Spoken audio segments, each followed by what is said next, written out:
What? My earring fell off. No, you earless Okay, ring wait, hold person. on. Hold on.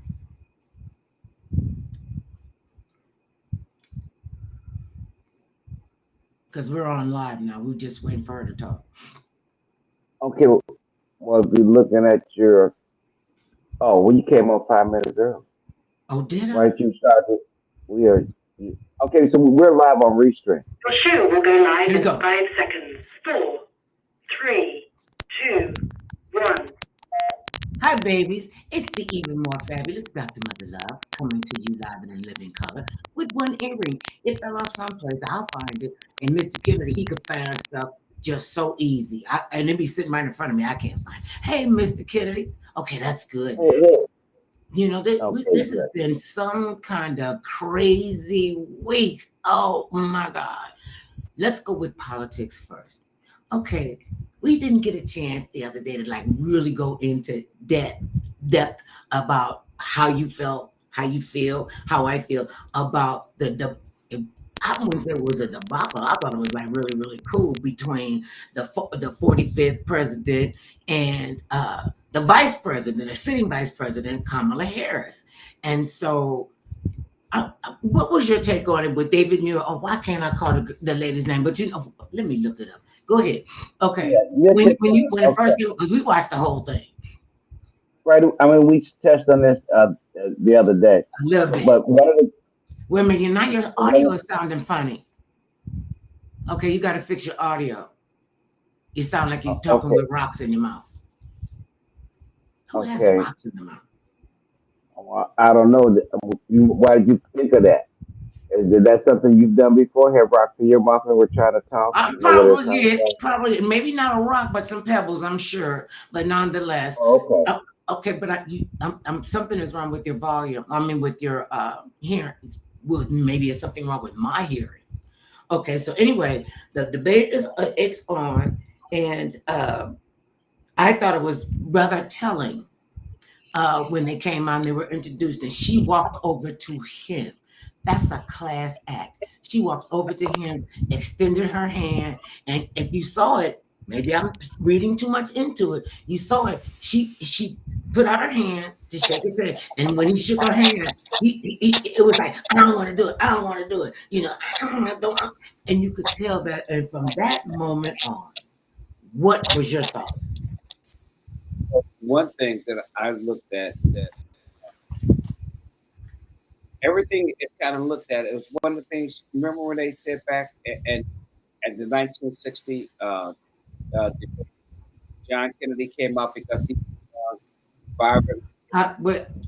We're having some audio difficulties. I can't hear what you're saying, and then when your words come in, so we have to fix that some kind of a way. Can you hear me clearly? Yes, I can. Okay, No well maybe problem. that might be the sweet spot right there. Just sit right there with your fine, handsome self. So now back to the story, folks. Vice President Kamala Harris debated the former president, 45th president, and what were your thoughts? That was my thought. He didn't want to shake her hand, so right then, I'm like, okay, now how is this gonna play? And because his body language was terrible. Okay, Well, what are your thoughts? the biggest thing I believe was the fact that you're seeing the age difference being Ah, displayed more and more, and the fact that I think a lot of the stress of running for office again is weighing on the former president. That he's starting to say things and speak things that he's not conscious all the time of what he's saying. Sometimes that he's starting to show signs of slowing down, and it's starting to accelerate with all the pressure of running for office, traveling here and there, up and down. okay, wait I a mean, minute. Wait a minute. Let me just say this. All the traveling and what have you. He didn't yeah, even realize that he wasn't he was President Biden was not in the race anymore. He said he was there to debate President Biden, and then President Biden all of a sudden just dropped out the race. So he felt like he was at a disadvantage because that's not who he got into the race to run against. Kamala Harris, a person who he has been so rude and disrespectful to. He called her everything but a child of God, and he couldn't handle it. And you saw you looking at the decline of his mental acuity and coming out and saying, but he's been saying bizarre stuff since he came down the escalator. Okay, well then then what do you want me to say? You asked me what I was thinking. Mm-hmm. I said it's starting to show, seems to me it's starting to show more that he's losing his train of thought, that he's just repeating things because his age is, I believe, is starting to catch up with him. Just the same way he was talking about President Biden age catching up with him, it appears that his age is starting to catch up with him. The 20-year difference in the age between him and Miss Harris is another thing that I think that is bothering him because he constantly brings up that he should have been running against an older guy.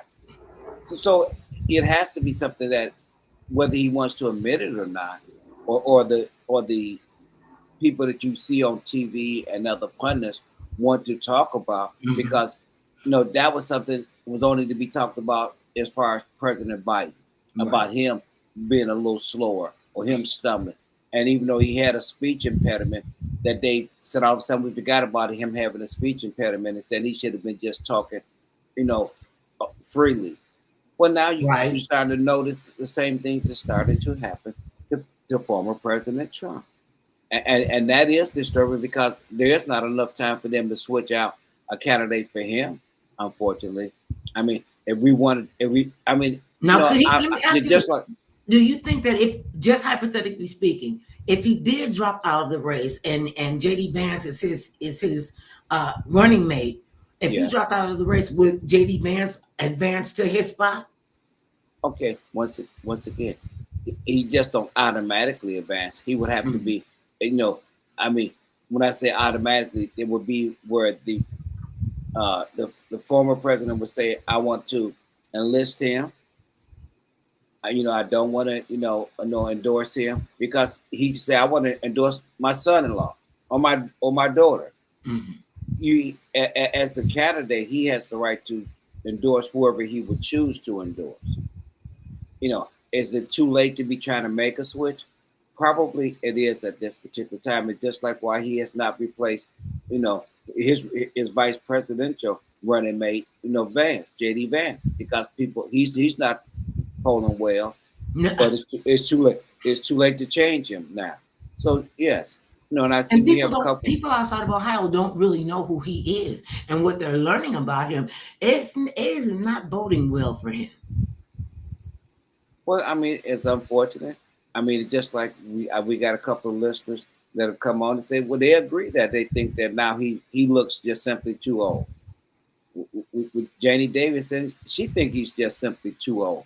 Hey, Janie Davis, he is too old. And that's what he was fussing about, because he said, I got into the race to run against another old man that's older than I am. And he drops out of the race and gives me this woman who decided that she was going to be black one day. I can't keep up with it. That was rude and disrespectful. He was rude and disrespectful at the National Association of Black Journalists. You're just being nasty. Why do you have such a nasty tone toward me? I'm like, dude, really? You honestly think the whole world is focused on you? The whole world is laughing at you. Well, I mean, just like the campaign is saying, it's time to turn the page. The page. We're not going back. Because he doesn't talk as much about policy as he does talk about grievances, things in the past. So instead of moving forward and saying that how he's going to take the country forward, he rarely talks about that. He spends, see, that's one of the signs of having Alzheimer's and stuff, where you only remember certain things and you repeat those over and over again. He's repeating all of his stuff over and over again. Yeah, it's his stock his stop go-to points. I'm just going to Yeah. complain about everything and everybody, and I'm so tired of everybody picking But on he's me. always done Why that. is the media, and this is the one to get everything that goes on in the media that he doesn't like, he goes, it's fake news. Now you were standing there right there with the moderators asking you questions, and you did not answer one question thoroughly. You didn't even, I didn't even believe he like really addressed. What is all that beeping? I think it's something. Maybe I don't know what you're I doing. ain't touching it. Oh, Okay, it is. You know what? never There is mind. I moved Yeah, it out the yeah, way. yeah. You see? Oh, I Okay, moved it. Okay, so okay. now let's talk about the moderators for a moment. They were there, and there was no audience. They said that they were going to mute the other person's microphone while the other person is talking. I thought they didn't. They gave him just way too much leeway. They didn't try to fact check him. They just Okay, okay, just but whatever first of he all, said was going, and they let him go on and on and on, and he would not adhere to the rules. And you really okay, think but we're going to just okay, but have the codes again? No. okay, but wait a minute. It didn't help him though. Whether they muted his mic or did not mute the mic, if they gave him more time or less time, it did, when the majority of the people who looked at the debate clearly felt that Miss Harris was the clear winner. It Clear. wasn't even a clear winner. It's one of the reasons but I told you and I say it again, they probably will have another debate.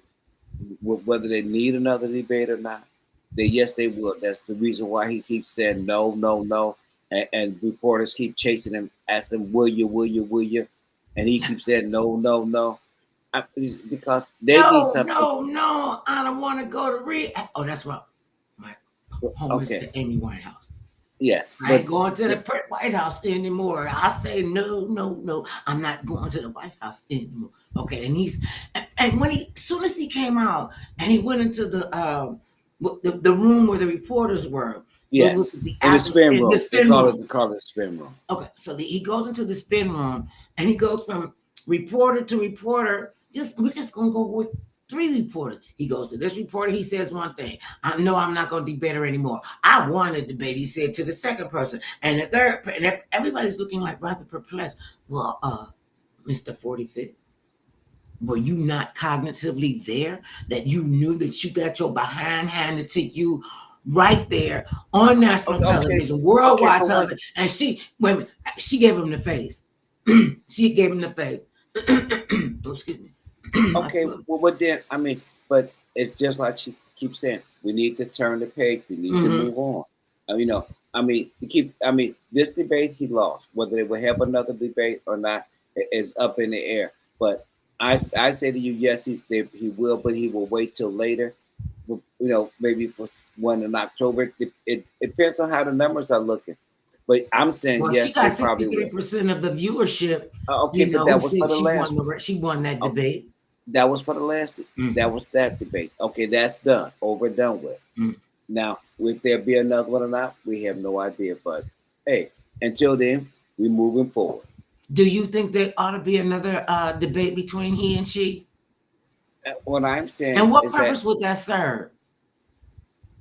okay, first of all, having a debate is always serves a purpose. You get to hear what candidates have to say. Whether you like the candidate, not like the candidate, agree with the candidate, disagree. Having a debate is not a bad idea because one of the things that we don't always do enough, and I mean, in the past, you always had at least 3 debates usually, for presidential candidates running. That way, it gave 3 different views, 3 different times for people to see the candidates, hear what they had to say, and make a decision. The fact that, we probably won't have another one with them, but I mean, I'm saying the odds are more than likely we will, because if you keep asking somebody and they keep putting it off because you keep asking them, when they finally say yes, then everybody be saying, "Oh wow, okay, now it's to keep the cycle going before the election." I mean, I can't even imagine the free airtime This guy has sucked out of airtime in the whole country. And then also, I mean, and people are just, oh, well, no, whatever he says, I'm going to do it. I'm going to vote for him. I don't care what he does. Okay, That's but my then, guy. And you got every right to feel like that if that's what you believe. okay, Stand in your okay. conviction. You know, All right, but then I thought we were moving on. I mean, okay, we know who won it. and I was asking, do you think, what about a debate between the vice presidential nominees, between Okay, well, Tim and JD Vance? I mean, that would be a nice idea as well. Mhm. It does not hurt to actually to hear from them, whether Right. they will have one or not. I think they do have one scheduled for September. I might be wrong, but I do believe that them two are scheduled to debate in September. But yeah, it does not hurt to hear the candidates. It I mean, absolutely because helps. no, yes, And them both coming from a political background, he from Ohio and Governor Walz, you know, so he understands about politics. Well, you would think that okay. they Well, would understand wait about a minute, politics. both of them do. Both of them are in office. So, I mean, if they debate, it would be nice for them to debate. If they do not debate, oh, okay, no harm, no foul, because they're not the main ticket. Okay, we're focusing on, okay, if the two main candidates do not want to debate, okay, they don't have to debate. I mean, it's never been a major thing about the undercard debating. Not we've had those before, but we've not always had them. It's not going to make a major difference, I think, on whether people will decide or not decide on voting. But if they have it, it does not hurt, because it gives you a chance to hear candidates that you normally would not hear from on a national stage. On a national stage. Okay.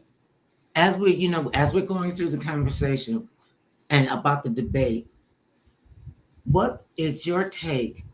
Because we've had a couple of days that let this try to marinate, so we can't even put any logic behind it. When he stood up at the podium and said the Haitians were coming over here, stealing people's jobs and killing and eating their pets. They're killing your dogs. They're killing your cats. And it's the Haitian people.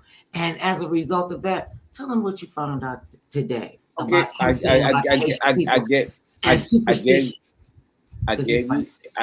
I gave you the information about what was said about what was happening in Ohio. There for you to look at. So we're stating it correctly. I gave you the information there. I got it. I'm just asking your thoughts on him standing up there saying Haitians are coming here and eating their cats and dogs. Okay. It was stupid. Everybody knew that was stupid. Okay, it was simply stupid. You said, what? I mean, everybody said, okay, where is he going off now? Why is he tripping on this? I mean, that's also speaks of his stability on whether or not he's losing or not. I mean, the pull that just out of the clear blue sky, and now he's running with that. It's like, once again, you can't remember stuff. You remember certain things, bits and pieces. Either for wherever he heard that from, he's repeating something that's truly dangerous to be repeated out loud. To say that this is what is happening in a place where the mayor of the city has said that is not occurring. So he said, I could care less that the mayor who will far know far better than him, because he's never been to this town in Ohio, is telling you that is not occurring. And for him to keep repeating it, it shows his ignorance or lack of really being concerned about putting other people's lives in danger.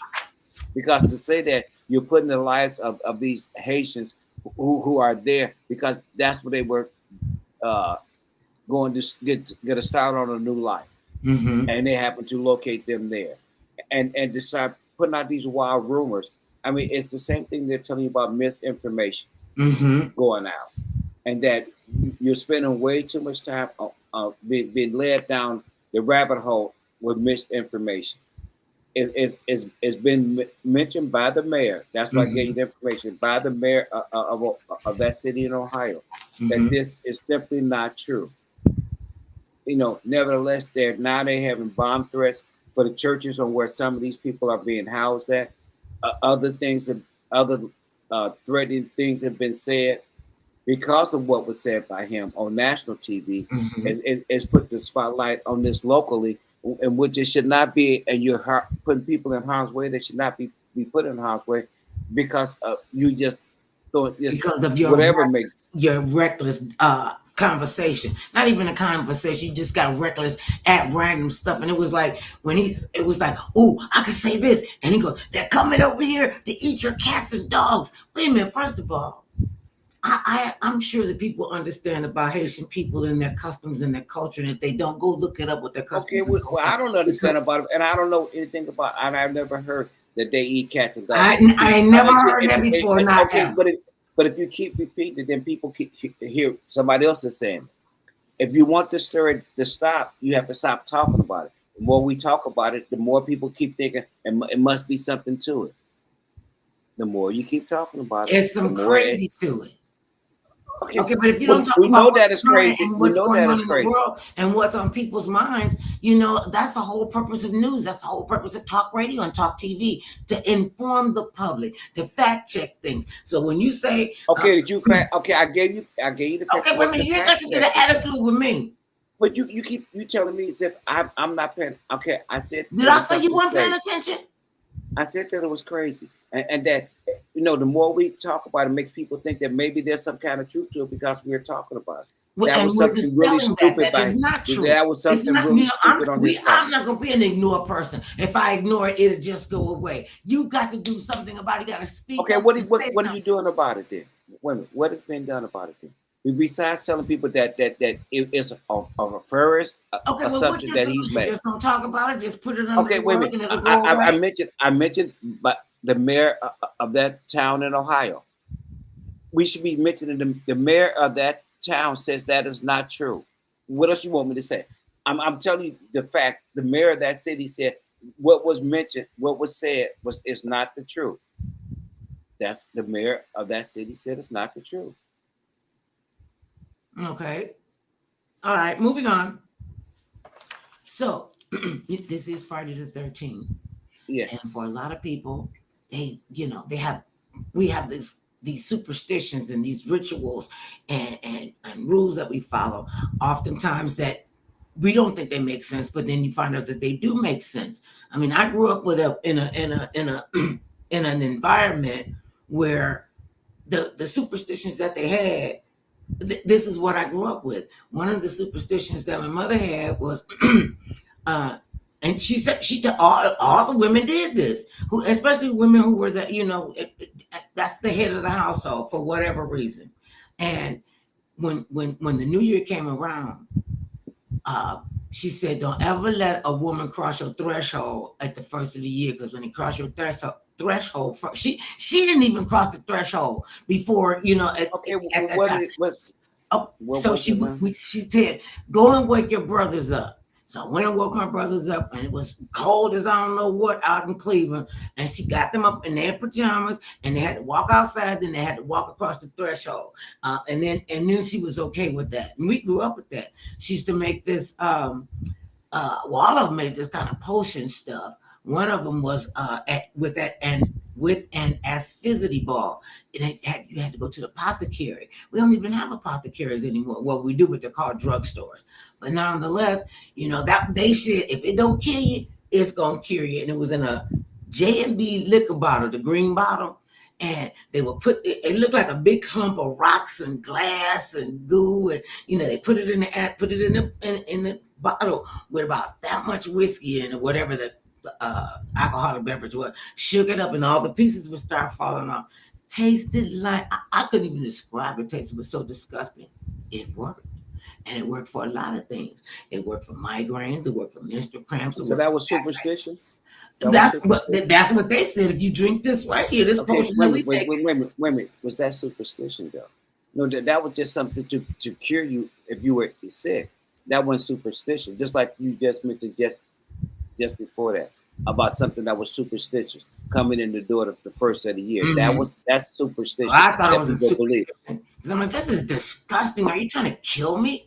Okay, you said it. Okay, I can go with that. That's not a superstition. Okay, so, no, because we have the list of the top 10. I gave you the list. No, these are the top 20 selling things, and this is stuff I didn't know about. Okay, well, that's what we want to talk about, right? Yeah, that's what I'm going to say. Okay.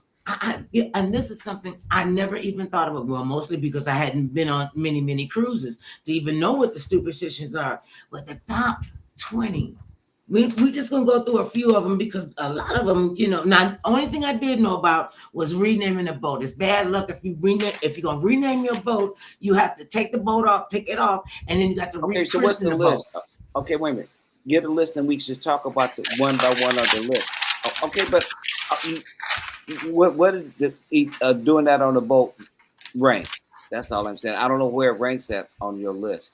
It ranks number 20 out of the 20. And did you know? Okay, so thank you. Are you okay? Did you know because of the dangers faced by sailors and fishermen, there are countless superstitions around safety and luck on the sea? Some seem a little strange today, from banning bananas. I never heard that. To fearing flat-footed people. Here are our favorite picks, and this is coming from the New Zealand Maritime Museum. Renaming a boat. It's bad luck to change the name of a boat. If you do, you must have a denaming ceremony. I know you could do that, a denaming ceremony, and officially christen the boat again. Tattoos. When tattooing became popular at sea, a rooster and a pig were often tattooed on sailors' feet. I had never heard that before. And my father was a fisherman, and he had a boat. And I had never heard of that. Anyway, they said they believed that these animals would prevent the sailors from drowning by showing them the way to shore. Okay, so you're going to be listening to a rooster and a pig? Okay, now that's a superstition right there. Other superstition, blood. And these are maritime. It is unlucky to set off at the start of the fishing season without having first shed some blood in a fight or in an accident. Okay, so now you got to go whoop up on somebody just to make sure that you're spilling blood. Another superstition that I grew up with, and it's having 4 girls and a mom living in the same house, and their menstrual cycles are different. And when we started our menses, we didn't have access to birth control, so we had to go by the rhythm method. You had to go every 21 days, every 28 days, or whatever. And they didn't allow, when a girl was on a woman was on her menses, she couldn't cook anything with tomato sauce. And I saw this firsthand. I couldn't believe it. About that. What? What was the superstition about that? That means that menstruating women were unclean. They didn't need to be touching the food or the water. They had to go into a certain place by themselves, or with another group that was having their menses. But rarely did we all have our menses at the same time. But once it got into sync, we were. And it was still, they used to say, don't let a menstruating woman cook your food, and don't let her cook anything with red sauce in it. And I'm like, that's kind of stupid. Spaghetti got red sauce in it. Chili got red sauce in it. What's the thing about that? Superstition. And one of the superstitions on top of that menstrual people, us not being around the men and the children, they said that when you put a woman's bloody Kotex, because we didn't have tampons then, in a spaghetti sauce, you could keep them there under your influence for life. And I thought that was like real crazy until I saw with my own eyes. She was making a big pot of spaghetti sauce. One of them big was like this, because that's how we ate, and like that. And I came in the door because I snuck out the house, and I was visiting one of my relatives, and we had snuck out the house. It was 2 of us, and when we came back in, we almost got away with it. And we came into the back door, came in and didn't creak or anything. We stepped up, and it was like 2 steps, and you step up and you could see right into the kitchen. And we stepped up, and we were like right behind each other. And we stepped up on the second step, and she has a big giant fork, and she pulled the sanitary napkin out of the spaghetti sauce. Never saw anything like that. And her kids were like this close to her. I mean, they didn't know what, they were like this close. And to me, it was abnormal. And so I was like, I'm not eating that. I called my mom and I said, Mom, I need you to come and get me. Because let me tell you, this is what she did. And she pulled this Kotex out of the pot. And who was going to know if it was bloody or not? But she pulled up a Kotex about the end of it, because it had the 2 little things on it. She pulled it up and was shaking it over the pot. And I sat up all night long. And I said to my mother, she said, oh, that's because she's a witch. I was like, wait, what? And people believed in that. They believed in, they used to have these tea leaf reading parties, and everybody would come in, get their little set, for their turn. Once they got the tea leaves and they drank the tea, then they would go into the room with the psychic, and they would tell them their story. And a lot of times people like hold on to superstitions like for life. Did your family have superstition? We never talked about that, I don't think. Did you all have any superstitious activity going on where they say, okay, don't do this, don't do that, or do this and don't do that? Well, the biggest superstition that I truly recall, well, no, not one. It was several. One was okay, like when it was in the summertime when it was thunder and lightning. Okay, one of the things that they didn't want you to have when we were growing up as kids was to have the TV on or the lights on in the house, because they in their superstition, my parents I'm referring to, they felt that if you had the TV on, that it would attract the lightning, distract the TV, because TVs were still relatively new. Mhm. One of the other things that was probably to me one of the bigger things is that they believe that part of superstition about not having the TV on. Now, because we have friends that lived across the street, and they weren't allowed to make noise while it was thunder and lightning, or they would get in trouble.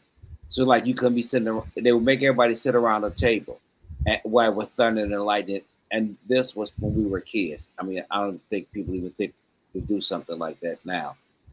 But you sit around the table because you don't want people talking or laughing, or, why it was thunder and lightning. That was a superstition. The superstition about January 1st, about having a man come in the house first. That was another thing. Having black eyed peas on New Year's Day was another superstition. For a lot of people, it was having chitlins on New Year's Day was the superstition that a lot of people had. I mean, and now that was something I never liked. So even though that was a superstition and something that they would cook for dinner for New Year's, that was not part of my dinner. Mhm. But it was something that my parents did do. I mean, that was part of their superstition of having, having chitlins, for New Year's, and also black eyed peas. Black eyed peas. That's supposed to be for good luck. I mean, I still want that for New Year's. The black eyed peas. I never was in the chitlins, so no, I never thought about having that to start the year. No, having a man come in the house the first day of the new year. I thought that it won't hurt. I mean, whether it was truly true or not, I don't know. I see where one of our listeners here, Janie, said that she know about the spaghetti thing, while a lot of men don't eat spaghetti because of this superstition. And not why their woman or their wife or their daughters are having their menses. That was the one thing. And this is some crazy. But once again, though, once you know that, yeah. I mean, I think that's a pretty low down person that would do something like that. And if the woman was that insecure, then you should not have been with her to start with. That would be my thought. Right. And that's that. And you have to be discerning, because you might believe a superstition. I might believe it's something differently. One of the, and they had okay. This is a superstition, or is it a ritual? Okay. And that they used to, at the beginning of the year, well, actually at the end of the year, going into the new year, they would make this scrub water potion, and you had to have 6 drops of it's cologne. You got to have this part. You got to do this, and it was like a concoction. They actually had a recipe, and we had to. This was like right after Christmas, and mostly it was on my birthday, because my birthday was. I mean, we had to do the cleaning because my birthday is. Okay, but then that was a superstition. Well, I mean, that's what I'm asking. It's a ritual. So what the ritual was, and okay, never mind. Answer my own question about, because they would take the scrub water, and we would have to get down on our hands and knees and scrub the floors and scrub the baseboards and nooks and crannies and up to the wall. We weren't allowed to. Okay, well, what was that for though? To keep That to is bring super- luck. You had to wash out the Okay, but old see, year. but you didn't say And that then, part. Wait a minute. okay, I Okay, forgot that. okay. See, so I was that's why I'm at. You were just talking, and I'm like, okay. where's that going? I don't know where Okay, it was going. this That's is why where I'm it's asking. going. Okay, this is where it's going. Okay. We made the scrub water, and we did everybody, scrub the house down and everything, because that was the ritual that we followed. And the purpose of that was to clean out all in the new year, clean out the last of the dust from whatever happened in that year behind you. And then you had the early in the morning, like when the clock struck 12, because we couldn't go out and get drunk and act a fool and be wild and undisciplined. So at 12:01, when the clock struck, we had to they would make a whole new batch of it. And we did this, and she said it brought luck and made her, lucky to get jobs, and made her lucky to be able to buy a brand new car. She did, she believed it, and she instilled that in us. And I kept asking, because I'm like, can I get that recipe? Another one. This is another superstition. They would put crushed red pepper at the doorstop. Before you come in, right at the threshold, they would put the crushed red peppers, because that was to keep out the evil spirits. And we had to keep the corners clean in the house, because she said, and everybody in our family said, especially the women, said, keep your corners clean, because that's where the angels come in. They come in through a corner. And I've always believed that. I could be, the shopping diva, but we made sure that the corners in the house stayed open, and so the angels could come in. That's another one. Okay. Do you believe in angels? Is that we have a list that we could go by. Because one of them was about breaking glass, and if you broke glass, that meant you was going to have 7 years of bad luck. We have that was a mirror. We were told if you break a mirror. Okay, that's what we had. I've been trying to get you to read the list, so we would actually go down the list, and because it was the mirror. It's walking under the ladder was one of the other things that is on the list that that we want to talk about. Actually, okay, we're going here. Now that's something. No matter who you are, as far as breaking glass, people felt that was bad luck. That if you broke glass, that if you walked up under a ladder, that was bad luck, and it's also black cats. Okay, what happened with a black cat that was bad luck? That part I couldn't tell you. They just said black but cats were unlucky.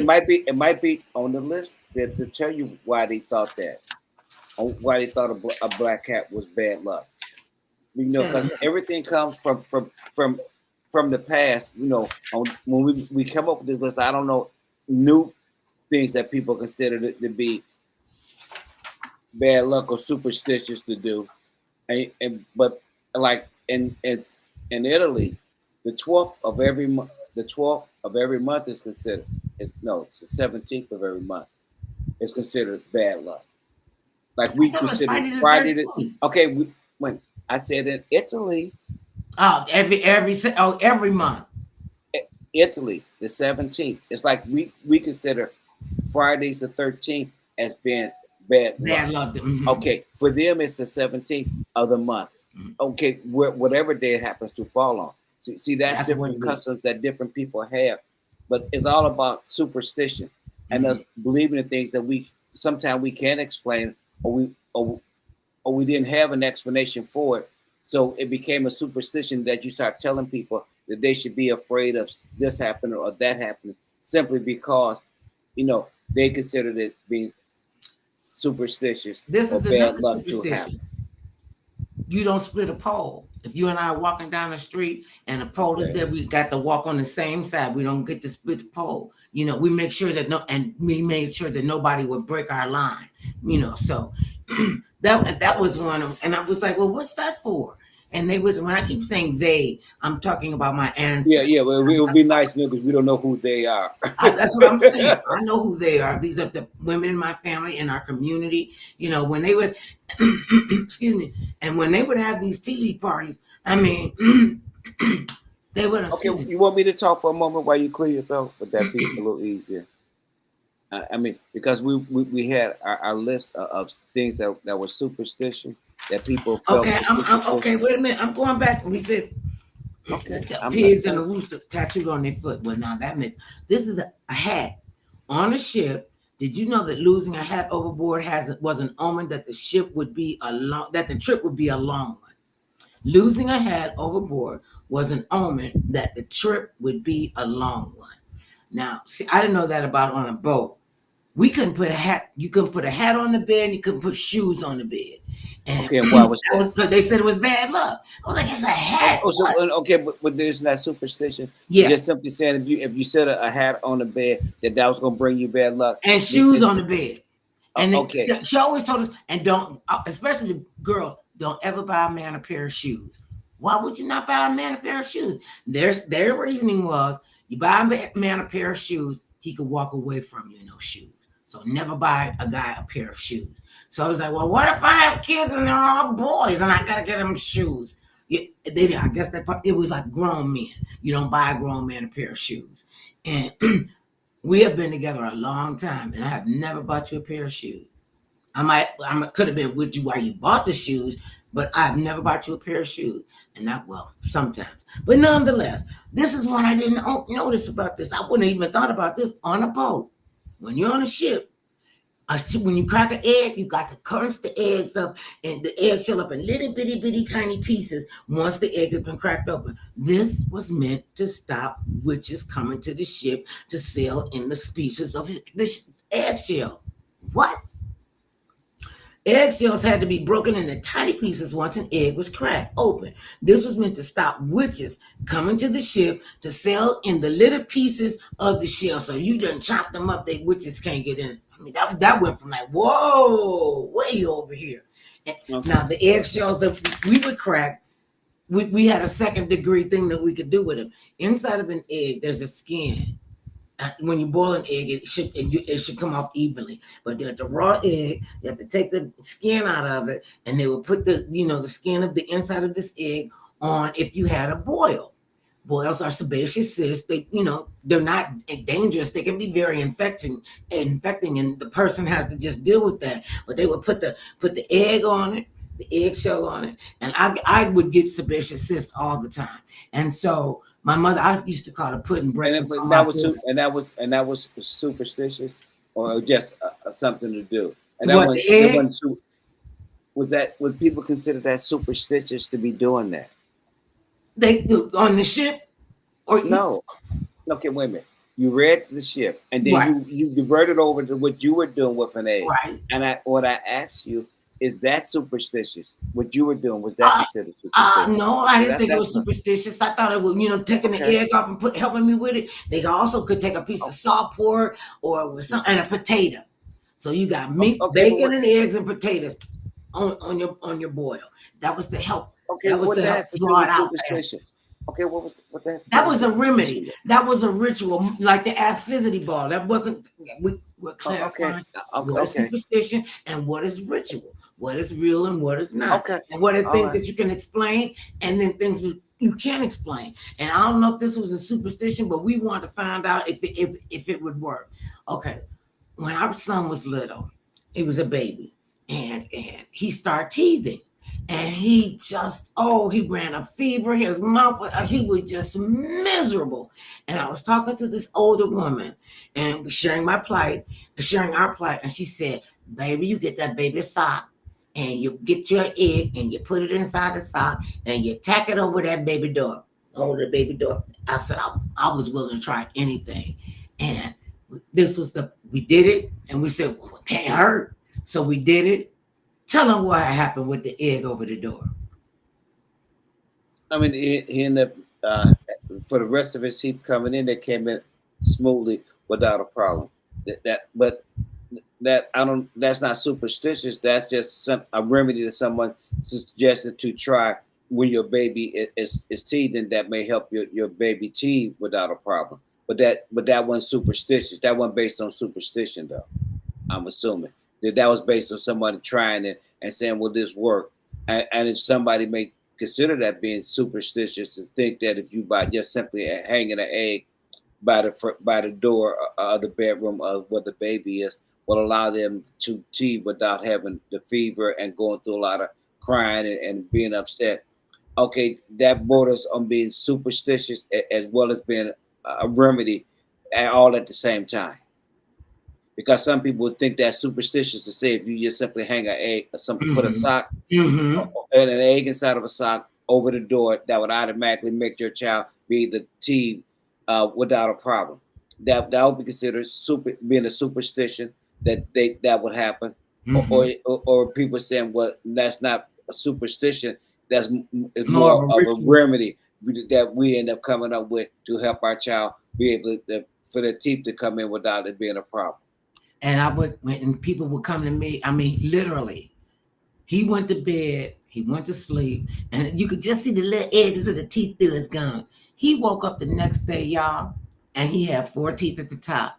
We kept it in there, and they all just came in, and he did not, and it was not only did he not be miserable, we weren't not being miserable because we had to sit up with him, just to try to keep him calm, just to let him know, and when she told me that, and I told other people that, and they called up and they say, oh man, I don't know how it worked, but it worked.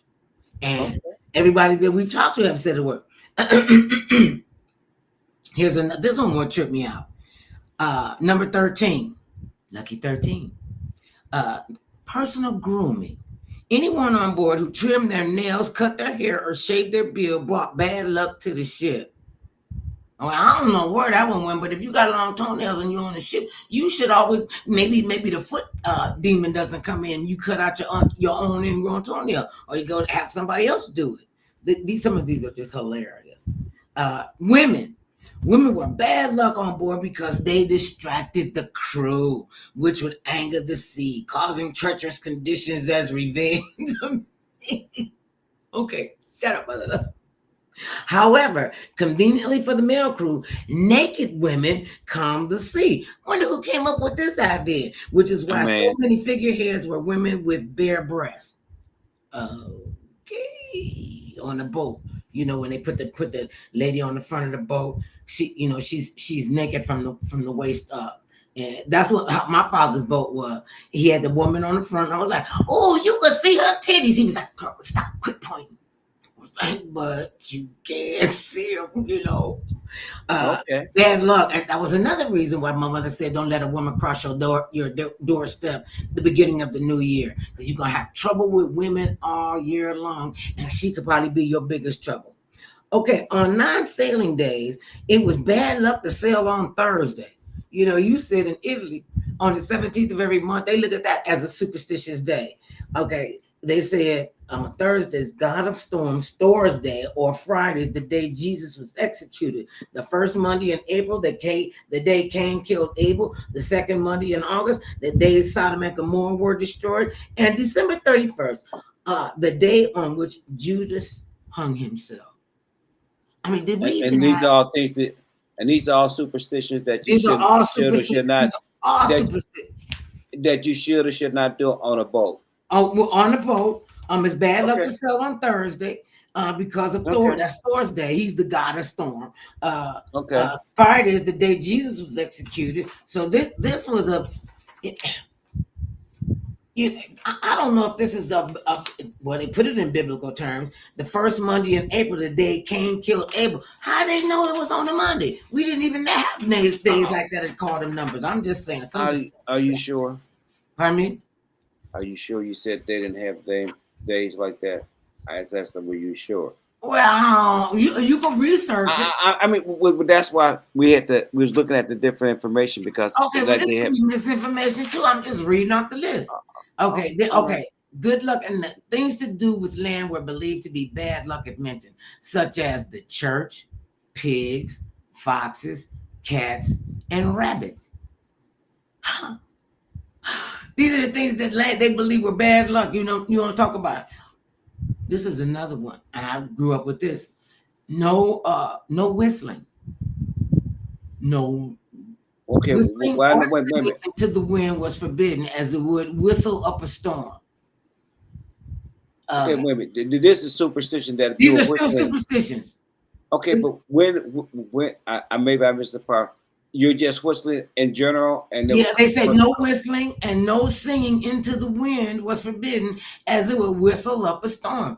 We were not allowed to whistle in our house, and especially the girls. We were not allowed to whistle because it was a sign that we were whistling in the demons, and I was like, what? Okay, well, You know, like the one okay, that one well, had to stay clear. Okay. okay. I was okay. Another superstition. See, On they come. people, on, on superstition, people believing that if their hand is itching, if the right hand is itching, there's money coming in. If the left hand is itching, that's money going out. These are superstitions. I see also from Miss Old School Music. They're saying one of the things that they thought was superstition is when the TV channel changed is by itself, and they considered that was the TV was haunted by a relative, one Like of your relatives, poltergeist. but not poltergeist, but the if the TV changed channel, they in her home they thought that meant that there was a spirit, a former spirit, Uh, changing the channel to get your attention. I mean, see, I mean, depending on your culture, a lot of people have so many different superstitions or beliefs on if certain things happen is because of this. Like when I just mentioned about your hand itching, and people saying if your hand is itching, that means that you about to receive money, you know, and you believe that, but because I it's do. something that was passed down to saying, okay, this is another way, like another. I mean, I don't know if it's so much considered a superstition anymore. It's when people first was was learning about arthritis and the Mm. fact that when it would flare up whenever the weather changed, and so that became a superstition that you would be able to tell better when the weather was changing because you had arthritis. Okay, and I can totally attest to that. You know, I Okay. have my weather barometer because my hip will go out. Oh, I'm like, okay. oh, it's getting ready to rain, and I was really good at it when we were in Ohio and living in those climates where they could change in and out. And you had talked about when a thunderstorm came, thunder and lightning, that you all had to Yeah. sit around the table, and I just No, thought no, we were no, the only people that was doing that. We had to sit on the floor and in a circle, and we couldn't talk. no. What I said, no. What I said is that we didn't have to do it. I said our neighbors across the Oh, street they from had us, to.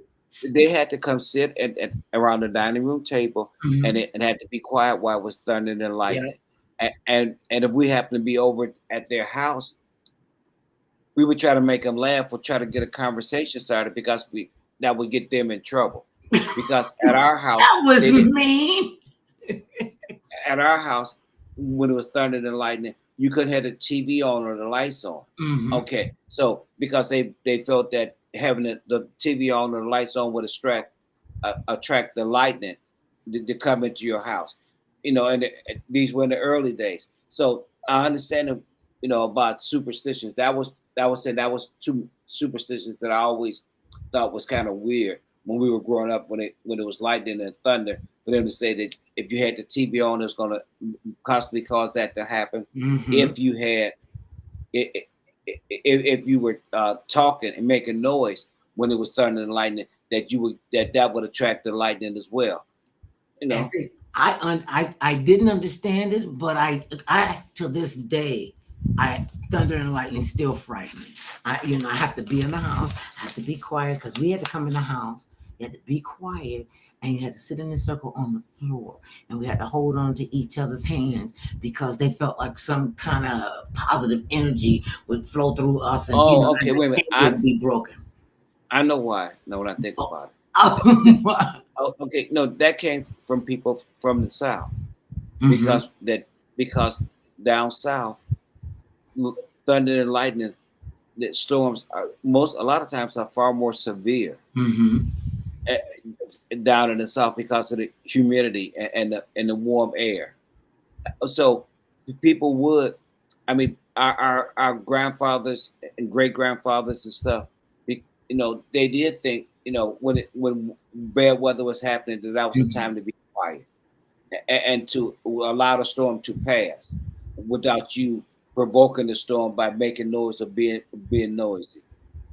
That I remember that vividly. And they was in there trying to break the circle, trying to get everybody to laugh. And I was like, no, I ain't gonna play with God like that. Let me just sit here. I'm just a yeah, child. I mean, and no, just like when your feet itching. and they say, okay, you must be getting ready to go Then somewhere. we take a You're trip. going to get a trip because your feet were, are Yeah. itching. So there's, I mean, that's where that list of, because there's so many different, superstitions that people all around the world believe in that make them think one way or the other, whether you should do this or you shouldn't do that based on folktale or what was told, Folklore.